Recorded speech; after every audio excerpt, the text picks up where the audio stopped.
Sentarse, por favor. Uno se podría preguntar en ocasiones en relación con la vida de algunos cristianos y aún de la nuestra, ¿por qué en ocasiones parece que estamos como empantanados o atascados en un mismo lugar en relación con nuestro crecimiento espiritual? El domingo anterior, utilizando 2 Corintios 3:18, el apóstol Pablo nos dice que el proceso de la santificación avanza en la misma medida, o crecemos en nuestra santificación en la misma medida en que contemplamos u observamos la gloria de nuestro Señor Jesucristo, tal como es revelada en el Evangelio. Es decir, que Pablo nos dice que en la medida en que contemplamos la gloria de Jesucristo, en consecuencia de esto somos transformados de gloria en gloria en la misma imagen del Señor. El texto dice: por tanto nosotros todos, mirando a cara descubierta como en un espejo la gloria del Señor, somos transformados de gloria en gloria en la misma imagen como por el Espíritu del Señor. Y el principio espiritual que está detrás de la enseñanza de ese texto de segunda carta a los Corintios es que todo el mundo termina pareciéndose al objeto de su adoración.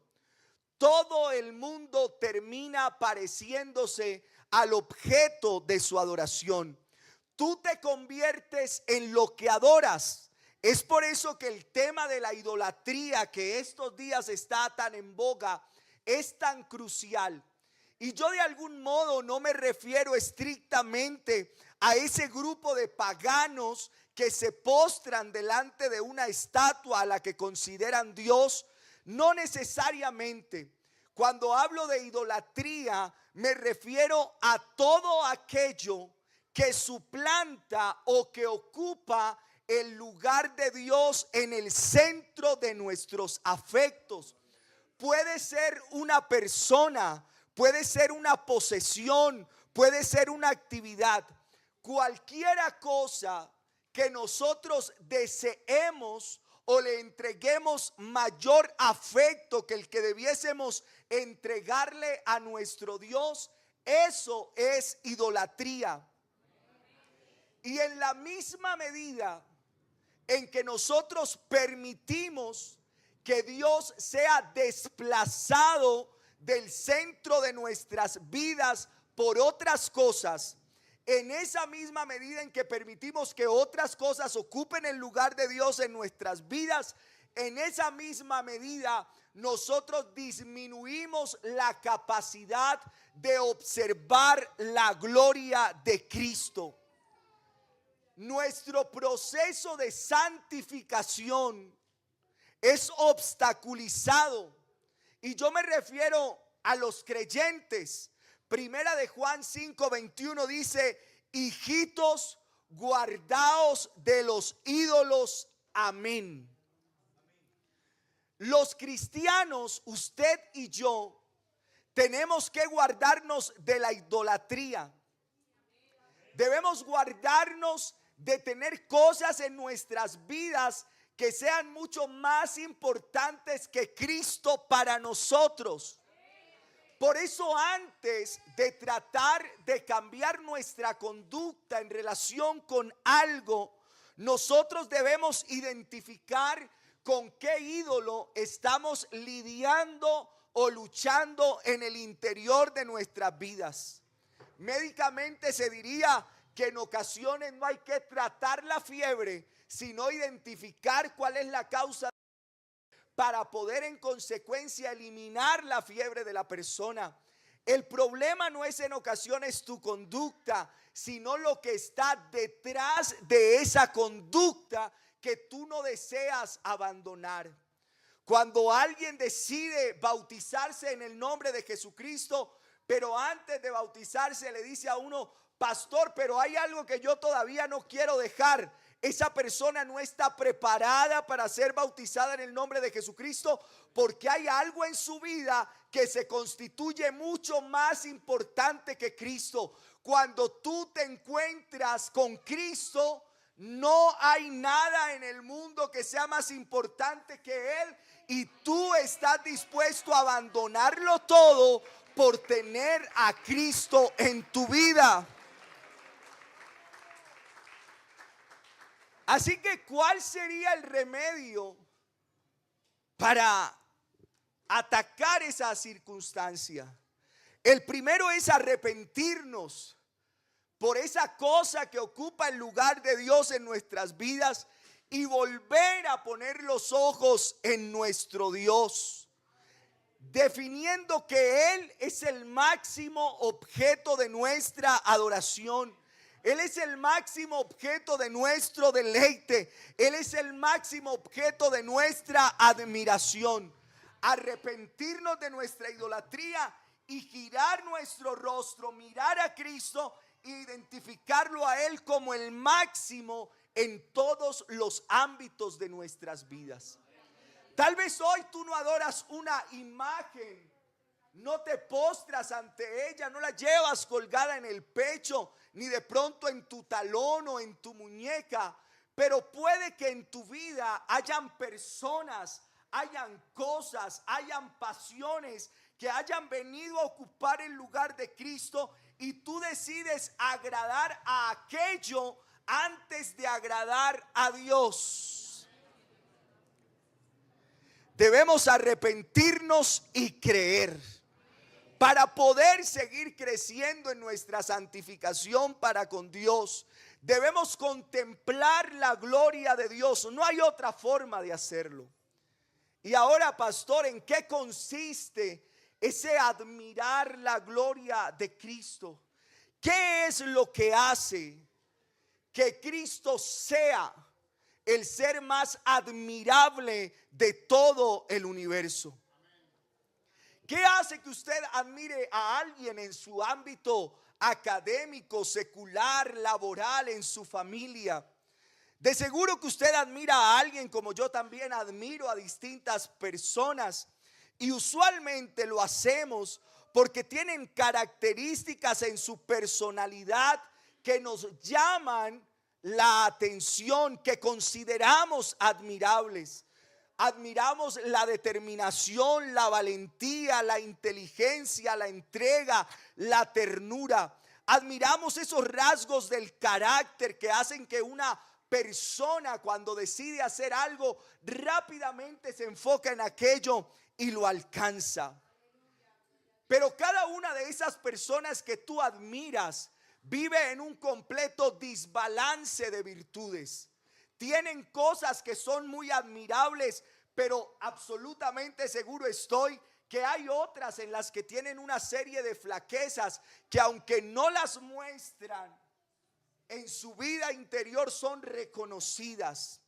Pero lo que yo quisiera en esta mañana es demostrar a través de la palabra de Dios que en Jesucristo hay una admirable conjunción de excelencias diversas, que en Él se conjugan excelencias dignas de admirar, y que en Él no cabe lugar para la ausencia de esa admiración. Hay cosas que solo encontramos en Cristo y nadie más. Él es un ser absolutamente único, absolutamente incomparable.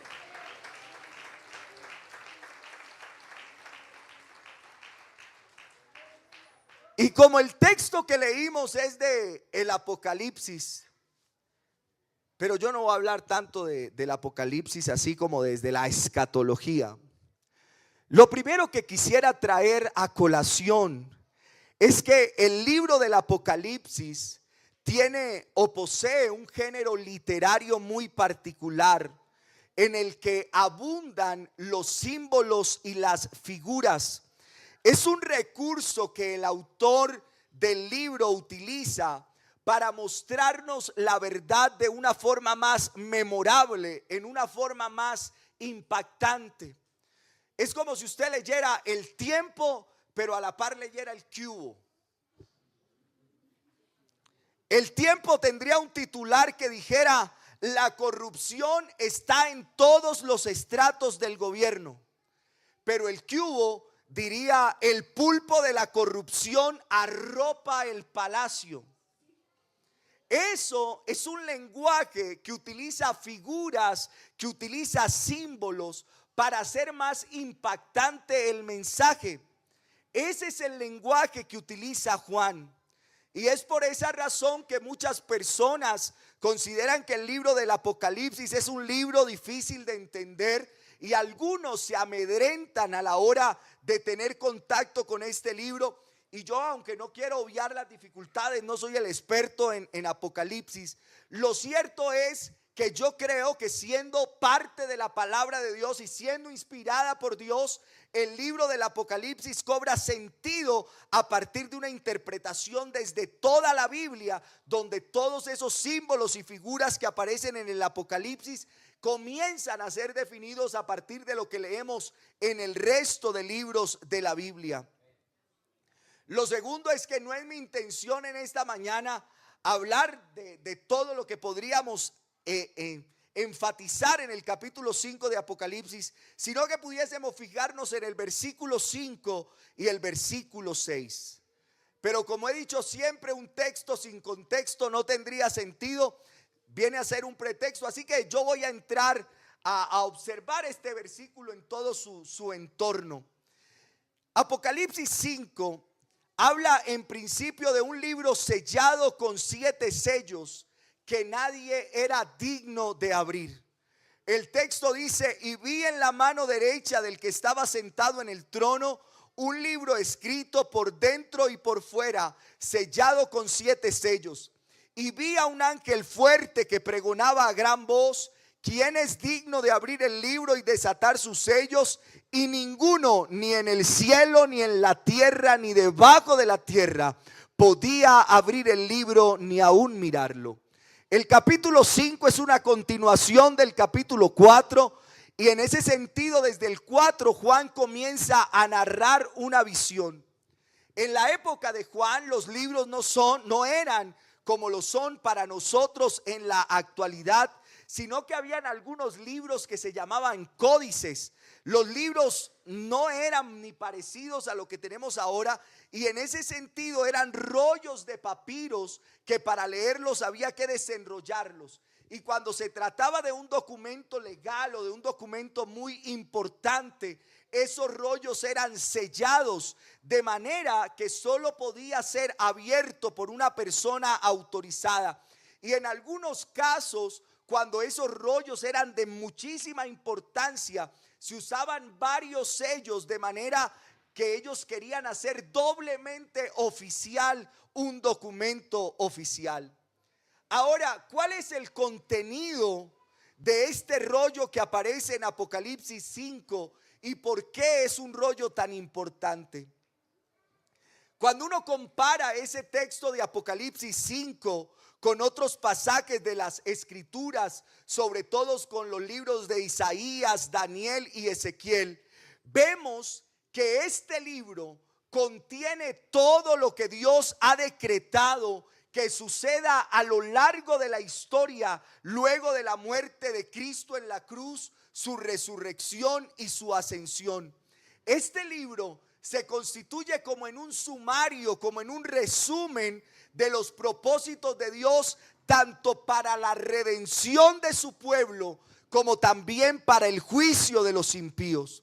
Y eso viene a ser evidente cuando usted avanza en la lectura del libro de Apocalipsis, y a medida que esos sellos son abiertos a partir del capítulo 6, usted podrá notar cómo cada uno de ellos comienza a tener un significado.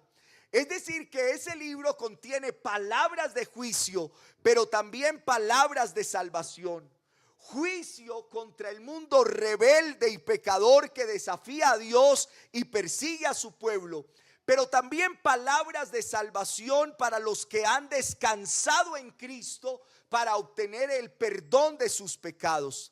El profeta Ezequiel tuvo una visión similar a la de Juan y él la describe así en el capítulo 12, el versículo 9 y 10 de Ezequiel, por favor. Y dice: y miré, y he aquí una mano extendida hacia mí, y en ella había un rollo de libro, y lo extendió delante de mí, y estaba escrito por delante y por detrás, y habían escritas en él endechas y lamentaciones y ayes. Ese libro del que nos habla Apocalipsis 5 contiene entonces la ejecución de los propósitos de Dios para todas sus criaturas humanas y angélicas, creyentes e incrédulos. Pero hay un problema en la descripción de Juan, y es que Juan contempla en su visión un ángel poderoso que aparece en la corte celestial lanzando un reto a todo el universo, y lo hace a gran voz. Y el texto dice: y vi un ángel fuerte que pregonaba a gran voz: ¿quién es digno de abrir el libro y desatar sus sellos? En otras palabras, lo que el ángel dice es: hay alguien en este vasto universo, hay alguien en todo este universo extenso que pueda poner en marcha los decretos de Dios para que la historia siga su curso hasta la consumación final, tanto del castigo de los impíos, pero también para el reinado de los justos. Hay alguien en este vasto universo que sea lo suficiente digno como para poder acercarse al trono de Dios, tomar de su mano el libro y desatar sus sellos. No podemos olvidar que este Dios que está descrito en el capítulo 4 de Apocalipsis está sentado en un trono del cual salían relámpagos, voces y truenos. En otras palabras, en ese lenguaje simbólico, estamos hablando de un Dios perfecto en santidad. Estamos hablando de un Dios de una majestad indescriptible. Estamos hablando de un Dios perfecto en justicia. Un Dios al que absolutamente nadie puede tener acceso sin un mediador. Eso nos intenta describir ese texto. Y Juan nos dice: no había nadie. El ángel proclama que si hay alguien que puede venir y tomar el libro sellado con 7 sellos para poder darle continuidad tanto al juicio como a la recompensa de los salvos. Pero cuando se da a gran voz por todo el universo que si hay alguien que sea digno, Juan nos dice que no había nadie.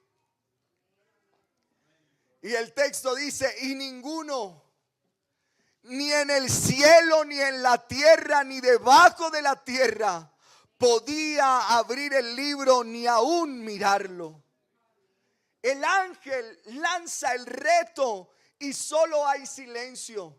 No había nadie, ni en el cielo, ni los ángeles de Dios, ni en la tierra ningún ser humano, ni debajo de la tierra.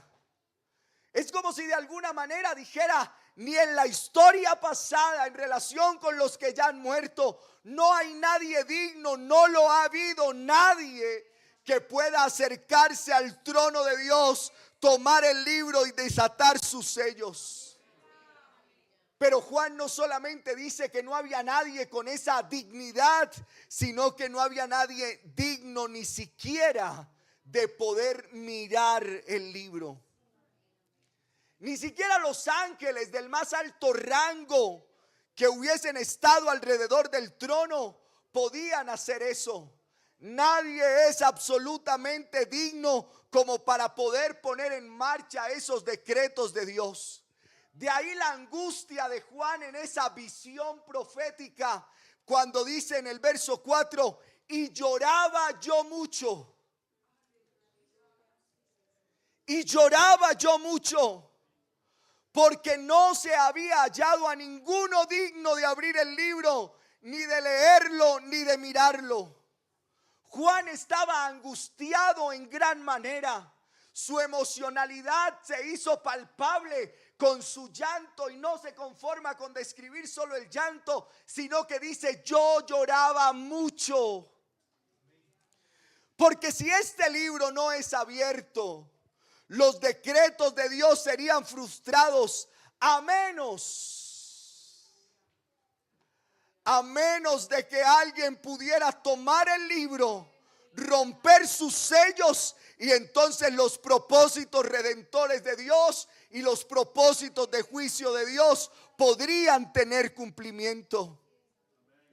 ¿Y qué significa eso, que no se hubiese podido abrir el libro? Pues lo que significa es que todos aquellos que violaron impunemente la ley moral de Dios, todos aquellos que maltrataron a su pueblo, todos los que blasfemaron contra Dios, todos los que trataron de obstaculizar el crecimiento del evangelio, quedarían sin castigo si este libro no fuese abierto. Pero eso de un lado, del lado del juicio.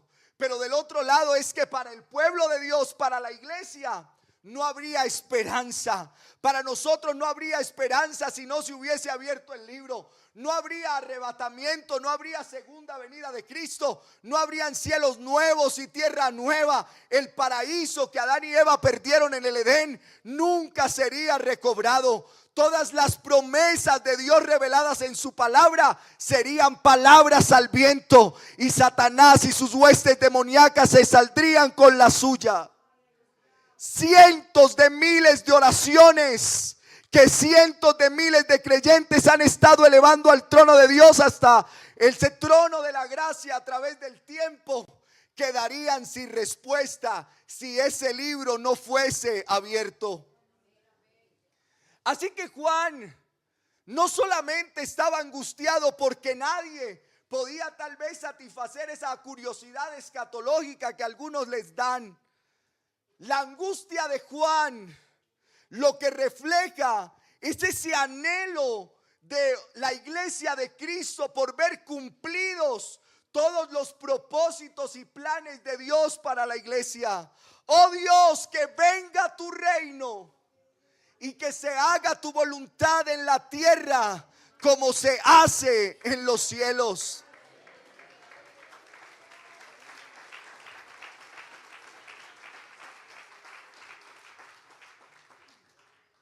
Este es el lamento de un hombre que cuando observa la realidad de que no hay en el universo nadie que pueda abrir ese libro, se da cuenta que ese anhelo, esa esperanza de ver que se cumplan los planes redentores de Dios, si no había nadie que pudiese tomar ese libro y desatar sus sellos, nadie podría llevar a cabo esos planes de Dios.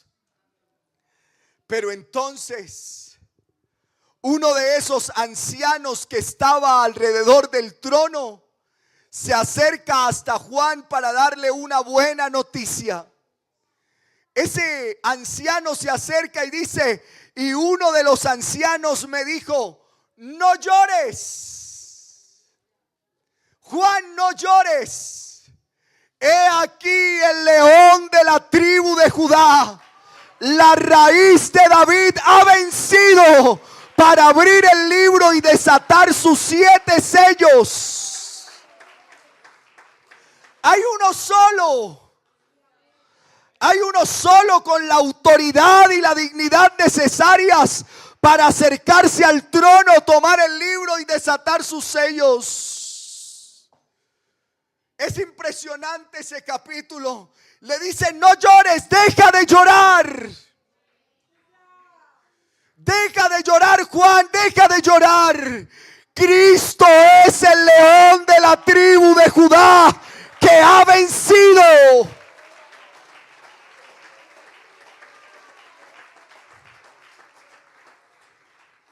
Y esa es una expresión, esa león de la tribu de Judá, que hace referencia a la profecía de Jacob en Génesis 49:9, donde se compara a Judá. Cuando Jacob está bendiciendo a sus hijos, él compara a Judá con un cachorro de león, del cual habría de venir el hijo de la promesa. Era a través de Judá que iba a venir el Salvador prometido a Adán y a Eva en el huerto del Edén. Fue de esa tribu, de la tribu de Judá, que nació el rey David muchos años más tarde. Y Dios hace un pacto con David y le promete que de su descendencia vendría el Mesías, el que se había de centrar en su trono. Génesis 49:9 dice: cachorro de león Judá, de la presa subiste, hijo mío. Se encorvó, se echó como león, así como león viejo, ¿quién lo despertará? No será quitado el cetro de Judá, ni el legislador de entre sus pies, hasta que venga Silo, y a él se congregarán los pueblos. Es por eso que el Señor Jesús también es descrito como la raíz del linaje de David. Y eso es muy interesante, porque como que Jesús es la raíz del linaje de David, si Jesús vino aproximadamente 1000 años después de David. Jesús como hombre desciende de David en su naturaleza humana. Sin embargo, en este texto no se describe a David como la raíz de Jesús, que debiera ser lo lógico, ¿cierto? Primero fue David que Jesús en su ámbito humano. No, sino que Jesús es la raíz de David. Porque no es David el que hace grande a Jesús. Es Jesús el que hace grande el linaje de David. El león de la tribu de Judá, la raíz de David, ha vencido y posee la autoridad y la dignidad que se requiere para abrir el libro y desatar sus sellos. Pero ahí sucede un hecho maravilloso. Porque mientras el anciano le dice que el león de la tribu de Judá, la raíz de David, ha vencido y tiene en consecuencia la dignidad para abrir el libro, cuando Juan se gira a mirar hacia el trono, en vez de ver un león, y miré y vi que en medio del trono y de los 4 seres vivientes y en medio de los ancianos estaba en pie un cordero como inmolado, que tenía 7 cuernos y 7 ojos, los cuales son los 7 espíritus de Dios enviados por toda la tierra. El anciano le dice que es un león, pero cuando él voltea, ve que el león de la tribu de Judá es un cordero. ¿Cómo puede uno comparar en una misma persona estas dos figuras simbólicas? Un león y un cordero. Estas dos criaturas del reino animal son completamente distintas entre sí. El león es un animal salvaje que devora a su presa sin ninguna piedad, y ninguna criatura puede ser más fácil de apresar por un león que un cordero. Un león es un carnívoro depredador por naturaleza. El cordero es un animal doméstico criado para servir de comida y de vestido a quienes lo crían. El león representa la fortaleza y la majestad. El cordero representa la mansedumbre y la dependencia. Pero Cristo, mi Cristo, no es únicamente un león, ni es únicamente un cordero. Él es un león y un cordero al mismo tiempo. Él al mismo tiempo es el león y el cordero. Qué contraste tan particular. El versículo 5 dice: el león de la tribu de Judá, y después de la siguiente coma dice: ha vencido. El león de la tribu de Judá ha vencido. Y uno podría tener una pregunta adicional: ¿cómo ha vencido? Y Apocalipsis 5:9 lo dice. Y cantaban un nuevo cántico diciendo: digno eres de tomar el libro y de abrir sus sellos, porque tú fuiste inmolado. Usted recuerda las características que yo le acabo de decir del león. Y dice que el león de la tribu de Judá ha vencido, pero ha vencido siendo inmolado. Jesús es un león que muere como un cordero. Apocalipsis 5:12 dice que decían a gran voz: el cordero que fue inmolado es digno de tomar el poder, las riquezas, la sabiduría, la fortaleza, la honra, la gloria y la alabanza. Cristo es al mismo tiempo un cordero que tiene la fortaleza y la majestad imperial de un león. Por eso es que el versículo 6 dice que el cordero que había sido inmolado, es decir, este cordero que fue presentado en el altar de Dios como un sacrificio, este cordero fue sacrificado en el altar de Dios por causa de nuestros pecados. Sin embargo, este cordero no estaba en el propiciatorio todo sangrante, no. Ya no estaba como ese cordero que representaba en el tabernáculo el sacrificio por los pecados del pueblo. Lo que el texto dice es que este cordero estaba de pie en el trono de Dios.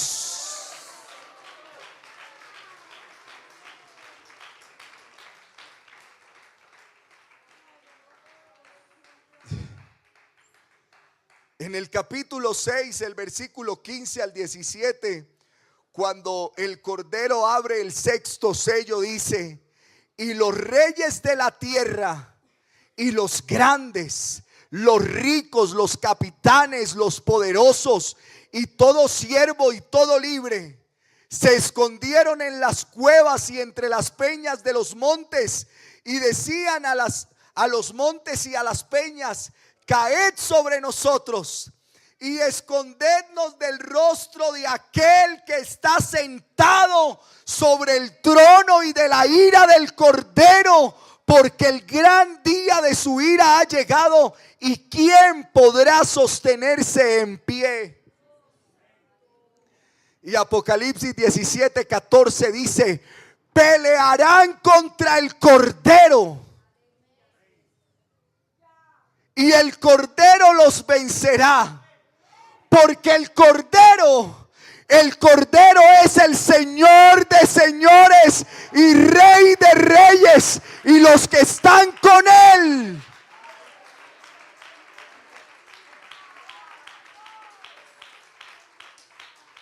Los que están con él son llamados y elegidos y fieles. Nadie puede con este cordero, que es al mismo tiempo un león. Pero a la vez nadie es más tierno y compasivo ni misericordioso que este león, que es al mismo tiempo un cordero. Notemos el contraste que dice en el capítulo 6, el verso 15. Llegó el gran día de la ira del cordero. Pero en el capítulo 7 dice, en el versículo 14 dice: entonces uno de los ancianos habló diciéndome: estos que están vestidos de ropas blancas, ¿quiénes son y de dónde han venido? Yo le dije: Señor, tú lo sabes. Y él me dijo: estos son los que han salido de tribulación y han lavado sus ropas y las han emblanquecido en la sangre del cordero. Y la parte final del texto dice: porque el cordero que está en medio del trono los pastoreará y los guiará a fuentes de agua viva, y Dios enjugará toda lágrima de los ojos de ellos. Fíjese ese contraste, mientras uno cuando ven a ese cordero de pie, tiemblan y dicen que caigan las rocas y las peñas sobre ellos. Nosotros seremos pastoreados, guiados a fuentes de agua viva, y Dios enjugará toda lágrima de nuestros ojos. No temblaremos delante del cordero, sino que seremos pastoreados por el cordero.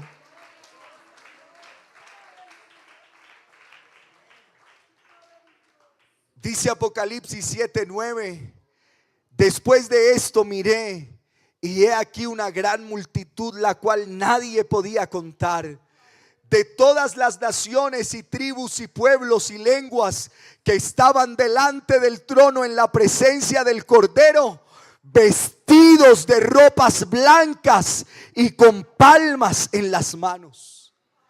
En la visión de Juan, ellos estaban delante de ese Cordero que atemoriza a los reyes. Y el capítulo 5, el versículo 8, dice que los 24 ancianos, cada uno tenía un arpa. Dice el texto: y cuando hubo tomado el libro, los 4 seres vivientes y los 24 ancianos se postraron delante del Cordero. Todos tenían arpas.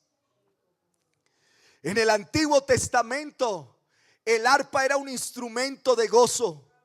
Por eso es que en el Salmo 137, un salmo que a veces mal utilizamos, los creyentes de Judá, cuando estaban en el exilio en Babilonia, dice el texto: junto a los ríos de Babilonia, allí nos sentábamos y aún llorábamos, acordándonos de Sión. Sobre los sauces en medio de ella colgamos nuestras arpas, y los que nos habían llevado cautivos nos pedían que cantásemos, y los que nos habían desolado nos pedían alegría, diciendo: cantadnos algunos de los cánticos de Sión. Y fíjese cómo esa relación entre el arpa y la alegría. Y dice: ¿cómo cantaremos cántico de Jehová en tierra de extraños? Pero cuando usted y yo estemos en el cielo, cuando usted y yo estemos en el cielo, cuando usted y yo estaremos en ese nuestro hogar, no podremos hacer más que adorar día y noche al Cordero de Dios, que fue inmolado para el perdón de nuestros pecados.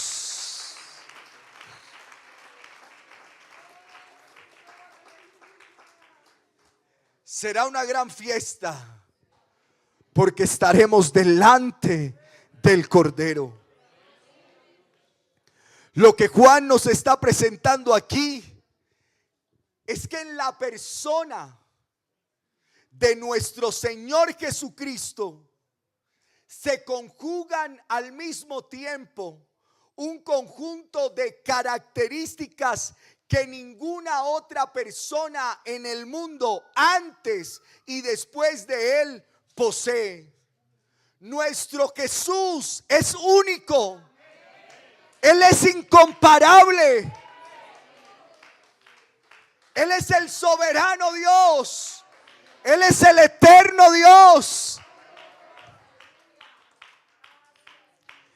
Y eso es más que evidente en los capítulos 4 y 5 de Apocalipsis. Si nosotros comparamos estos capítulos, en el capítulo 4, Juan nos dice en el versículo 2, oiga, qué doctrina tan bonita tenemos usted y yo.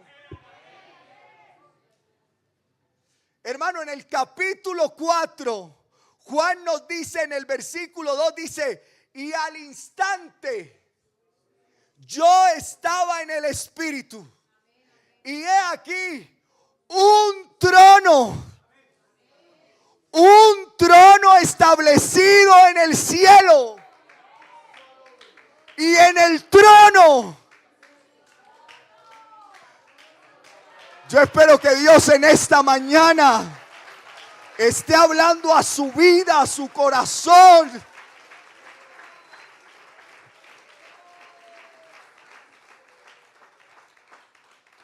Un trono establecido en el cielo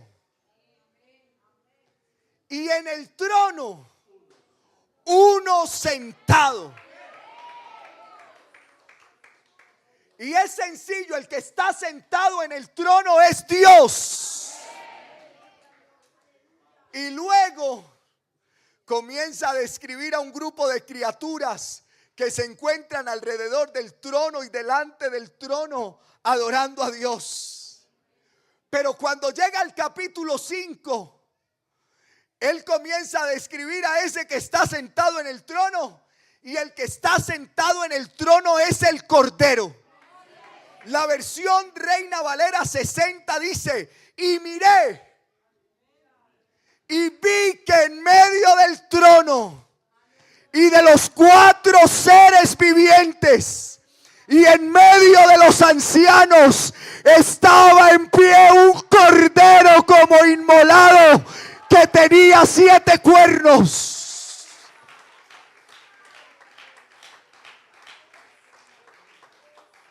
Todos los que describe Juan están alrededor del trono, pero en el medio del trono hay uno que es Dios. Pero ese Dios del capítulo 4, que alguien podría decir es Dios Padre, pues ahora el del capítulo 5 es el Cordero. ¿Y qué vio Juan? Usted sí se acuerda cuando Juan fue a bautizar al Señor, dijo: he aquí el Cordero de Dios que quita el pecado.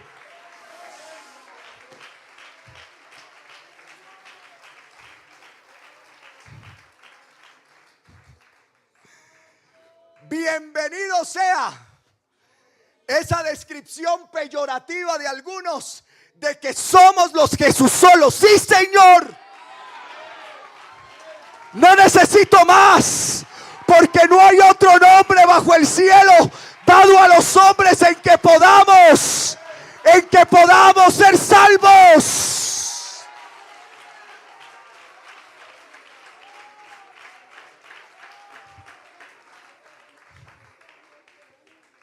Y en el capítulo 4, el versículo 8 dice: y los 4 seres vivientes tenían cada uno 6 alas, y alrededor y por dentro estaban llenos de ojos, y no cesaban día y noche de decir: Santo.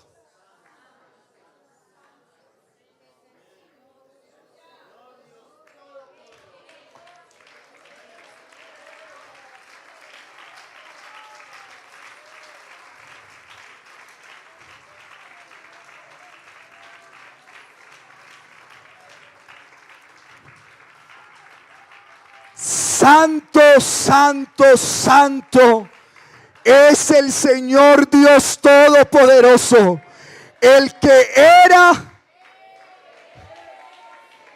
Oiga, ¿quién? El que era, el que es y el que ha de venir, el mismo. Y el versículo 11 dice, el versículo 11 de Apocalipsis 4 dice: Señor, digno eres de recibir la gloria y la honra y el poder. ¿Por qué? Porque tú creaste todas las cosas y por tu voluntad existen y fueron creadas. Oiga, ¿cómo así? El del capítulo 4 es Dios Padre, y Él es el Señor Dios Todopoderoso, el que era, el que es y el que ha de venir. Y es el único digno de recibir gloria y honra y poder. ¿Por qué? Porque Él creó todas las cosas y por su voluntad existen y fueron creadas. Pero no sé si Juan estaba confundido. Creo que no. Cuando llega el capítulo 5, encontramos a las mismas criaturas celestiales que están diciendo que Él es el único digno, el Señor Dios Todopoderoso, creador de todo, diciendo, capítulo 5, versículo 9: y cantaban un nuevo cántico diciendo: digno eres de tomar el libro y de abrir sus sellos. ¿Por qué? porque tú fuiste inmolado y con tu sangre nos has redimido para Dios de todo linaje y lengua y pueblo y nación. Y el versículo 12, para darle contundencia, dice que decían a gran voz: el Cordero. Permítame cambiar el Cordero por Jesucristo. Jesucristo que fue inmolado es digno de tomar el poder, las riquezas, la sabiduría, la fortaleza, la honra, la gloria y la alabanza y todo lo creado que está en el cielo y sobre la tierra y debajo de la tierra y en el mar y a todas las cosas que en ellos hay. No, hermano, usted no está mal bautizado. No, hermano, no se equivocaron. A mí no se me olvida ese momento tan especial. 26 de junio de 2005. El pastor Sigifredo Caicedo, mientras yo estaba en la pila bautismal, me dijo: hermano Darwin, hoy millones de ángeles observan cómo usted le dice adiós para siempre al mundo y le da la bienvenida a una nueva vida en Cristo. Por la autorización que me da Dios y la Iglesia Pentecostal Unida de Colombia, te bautizo en el nombre de Jesucristo para perdón de tus pecados.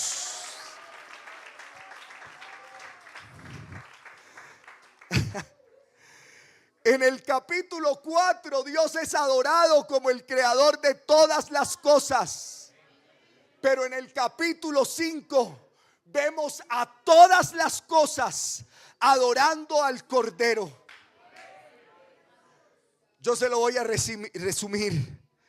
De manera que Jesucristo es Dios. De manera que Jesucristo es Dios. De manera que Jesucristo es Dios.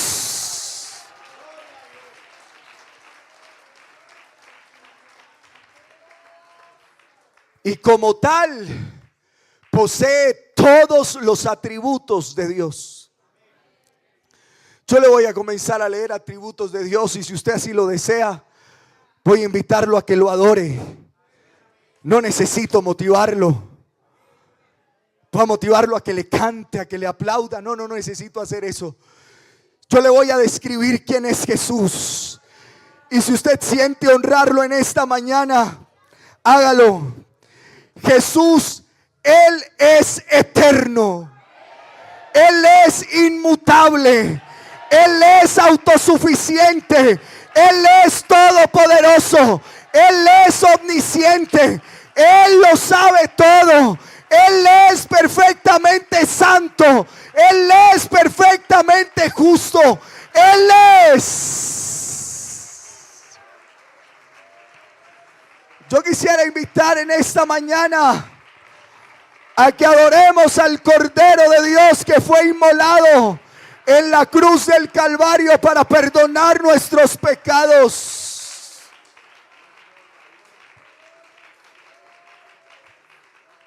Él es el Cordero de Dios que fue inmolado en la cruz, muriendo en lugar nuestro para el perdón de nuestros pecados.